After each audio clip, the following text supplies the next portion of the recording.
Selamat pagi dan salam sejahtera kepadamu saudaraku yang saya kasihi di dalam Kristus Yesus. Kembali kita bertemu di Renungan Pagi HKBP Resort Jati Waringin, damai di dalam Tuhan. Sebelumnya saudaraku, mari kita bersatu di dalam doa. Kasih karunia yang dari Allah Bapa, Anaknya Tuhan kita Yesus Kristus dan Roh Kudus memberkati saudaraku sekalian. Amin. Saudaraku, kita akan mendengarkan firman Tuhan yang tertulis dalam kitab 1 Tesalonika pasal 5 ayat 24. Dikatakan begini: Ia yang memanggil kamu adalah setia, Ia juga akan menggenapinya. Sekali lagi, Ia yang memanggil kamu adalah setia, Ia juga akan menggenapinya. Demikian saudara-saudaraku, nas ini, firman Tuhan ini saudara-saudaraku, menjadi satu jawaban yang pasti untuk segala kerinduan, untuk segala pertanyaan-pertanyaan yang muncul di dalam hati kita mengenai kedatangan Kristus yang kedua kalinya. Orang-orang Kristiani yang ada di Tesalonika bertanya, kapan datangnya hari Tuhan? Sudah lama kami nantikan. Bagaimana dengan nasib dari nenek moyang kami? Dan hingga pada saat ini kami menghadapi banyak pergumulan dan kesulitan. Kapan datang hari Tuhan? Itu yang menjadi pertanyaan. Pertanyaan untuk menunjukkan sebuah kerinduan supaya Kristus datang menyelamatkan kehidupan mereka, kehidupan orang-orang percaya. Di sanalah Paulus, saudaraku, meyakinkan mereka, meneguhkan hati mereka. Ingat bahwa Allah yang memanggil mereka kepada persekutuan orang-orang percaya adalah setia. Ini adalah hakikat keilahian Allah.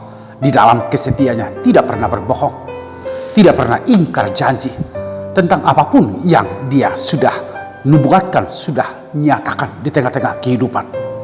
Tuhan itu pasti hadir dan datang. Namun kapan? Tidak seorang pun yang tahu. Dan untuk itulah saudaraku, ada nasihat yang disampaikan oleh Rasul Paulus. Ketika kita menunggu kedatangan Kristus, bukan kedatangannya yang terpenting, tetapi bagaimana sikap hati kita memaknai kehidupan untuk dan selalu berpadanan kepada Tuhan sebelum hari Tuhan itu tiba. Dengan demikian ada usaha untuk intim bersama dengan Tuhan, bertobat dan berusaha melakukan kehendak Tuhan di tengah-tengah kehidupan. Karena itulah yang menjadi nilai kehidupan kerajaan surgawi yang akan diterima oleh orang-orang Kristiani. Dan selanjutnya ia mengatakan bahwa Tuhan akan menggenapinya, Dan ini adalah sebuah kepastian di tengah-tengah kehidupan. Allah yang sudah berjanji dan Allah yang sudah setia, Dia akan menggenapinya, bahwa hari Tuhan itu pasti datang. Dan hari Tuhan itu datang adalah sebagai bentuk dari kerajaan Allah akan dinyatakan di tengah-tengah kehidupan, di mana orang yang percaya akan memperoleh keselamatan, tetapi orang yang tidak bertobat akan jatuh di dalam kematian untuk selama-lamanya. Saudara-saudaraku, inilah yang menjadi ajakan kepada kita saat ini. Pertama, saudara-saudaraku, maknailah kehidupanmu sebelum Tuhan menyatakan janjinya dalam arti kedatangannya tiba di tengah-tengah kehidupan. Berbuat baik, melakukan apa yang Tuhan perintahkan, mengasihi sesama, bertindak benar dan adil terhadap sesama. Apakah mereka yang berada di dalam penindasan orang-orang miskin, kita tolong saudaraku. Itu adalah perbuatan yang Tuhan inginkan, Tuhan sukai di dalam kehidupan. Hidup saya bermakna bagi orang lain, dalam arti bukan menjadi batu sandungan, bukan menjadi alat pemecah, bukan menjadi orang yang menaburkan kejahatan, tetapi sesungguhnya sebelum hari kedatangan Tuhan, saya berlaku di dalam kebaikan, berdamai, benar, adil, dan peduli terhadap sesama. Hidup seperti ini adalah hidup Kristiani yang harus kita menangkan, saudaraku. Yang kedua, Panggilan dari nas ini kepada kita saudaraku, terus bertekun di dalam iman percaya kita kepada Tuhan. Tentu di dalam perjalanan ini banyak kesulitan-kesulitan kita hadapi. Banyak persoalan-persoalan kita hadapi. Banyak godaan-godaan yang kita hadapi saudaraku. Termasuk dari dalam diri kita dan dari orang lain atau dari luar diri kita.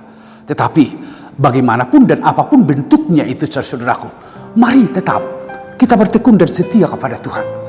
Karena yang menjadi nilai dalam kehidupan kita saudaraku adalah kesetiaanmu kepada Tuhan.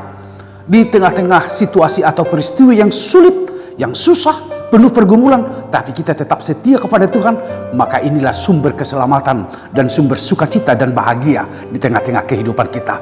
Mari saudaraku, berpeganglah di dalam ketekunan dan kesetiaan kepada Tuhan. Saya tahu sungguh banyak pergumulan-pergumulan, persoalan-persoalan kita hadapi. Sungguh ada yang membuat hati kita menjadi lemah, tubuh kita menjadi lemah karena penyakit yang kita hadapi, yang kita alami barangkali saudaraku. Dalam situasi seperti ini, tetaplah tekun dan setia kepada Tuhan. Tuhan tidak mungkin meninggalkan kita saudaraku, tetapi Tuhan yang adalah setia akan menggenapinya dengan keselamatan kita. Saudara memperoleh kemenangan, saudara disembuhkan, kita memperoleh semangat, dan kita memperoleh sebuah kepastian di dalam tujuan hidup kita pada masa-masa yang akan datang. Teruslah bekerja, semangat bekerja, Tuhan memberkatimu. Terima kasih Tuhan untuk firman yang telah menyapa kami hari ini.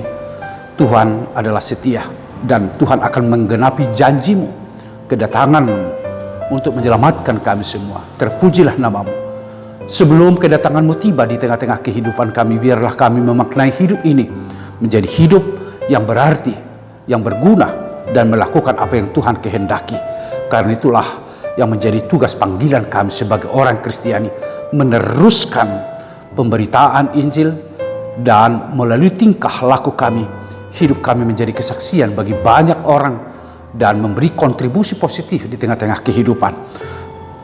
Kiranya Engkau menyertai seluruh jemaatmu yang melakukan aktivitasnya. Tuhan tolong mereka, berikan mereka kegembiraan dan sukacita. Bagi jemaat yang bergumul, Tuhan menangkan mereka. Bagi jemaat yang sedang sakit, Tuhan beri kesembuhan kepada mereka. Dan berbagai dinamika kehidupan yang dialami oleh jemaat Tuhan, biarlah Tuhan yang berjalan di depan kami. Terima kasih Tuhan, dalam Yesus Kristus kami berdoa dan mengucap syukur. Anugerah dari Tuhan kita Yesus Kristus, kasih setia dari Allah Bapa, serta persekutuan Roh Kudus memberkati saudaraku sekalian. Amin. Mari saudaraku, semangat terus dan lakukanlah kebaikan di tengah-tengah kehidupanmu. Tuhan memberkati saudaraku.